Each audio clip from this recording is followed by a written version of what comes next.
Volám sa Matej Tomek a momentálne som team host pre Slovensko na tohtoročných majstrovstvách do 18 rokov a zároveň som pôsobiaci hráč za Univerzitu Severnej Dakoty.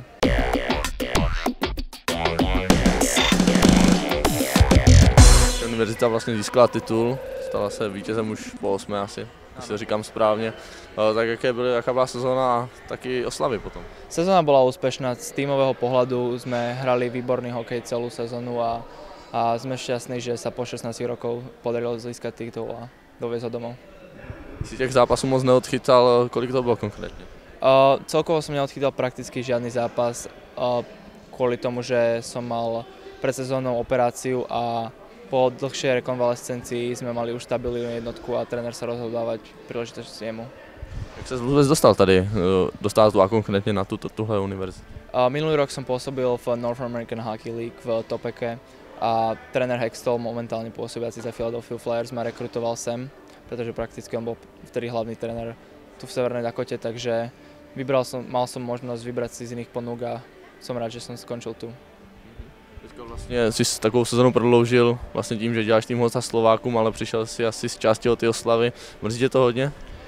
Veľmi ani neužívam si spoločnosť konečne slovenského národa a chlapcov. Poznám skoro prakticky celý tým, takže je to super vidieť nejaké známe tváre po dlhšom čase z domova. Jak je to vlastně pocit konečně vlastně tisíce kilometrů domova s někým si pokecat vlastně v materštině?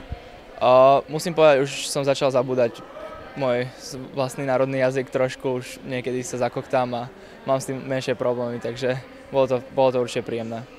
Ta funkce tým hosta obnáší konkrétně, jestli by si mohl jmenovat, co vlastně nejčastěji děláš? Tak najväčšiu časť momentálne prekladateľ pre tým manažérov a podobne, potom hociaké oficiálne vybavovačky, napríklad keď budú potrebovať transport zmeniť alebo treba niečo vybaviť na hoteli alebo vybaviť niečo na štadióne, tak obyčajne idú cez mňa a ja musím kontaktovať tú osobu starajúce sa o to.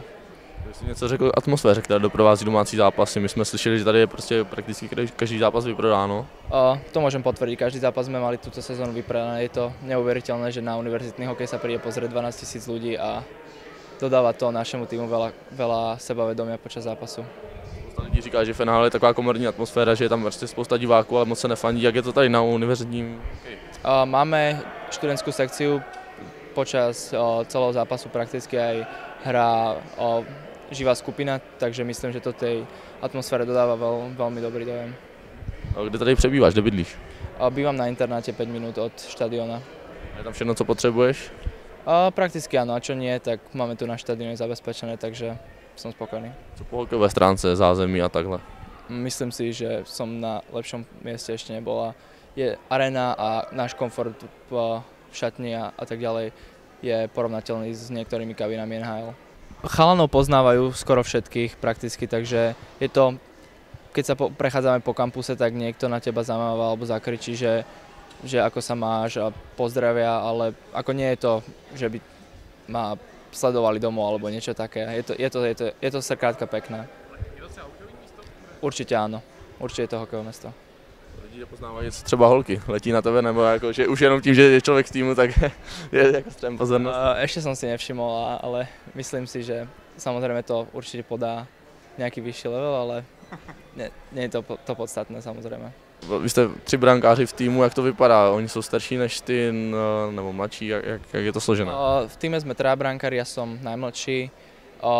Jeden kolega je jeden starší odo mňa o 3 roky a druhý o 5 rokov a momentálne to vyzerá tak, že sa všetci 3 vrátime na budúcu sezónu, takže si budeme musieť vybojovať miesto jednotky. Jak dlouho vlastně tady máš smlouvu nebo stipendium, kontrakt? Stipendium som mal slúbené na 4 roky pred začiatkom minulej sezóny, takže teraz už to budú iba 3.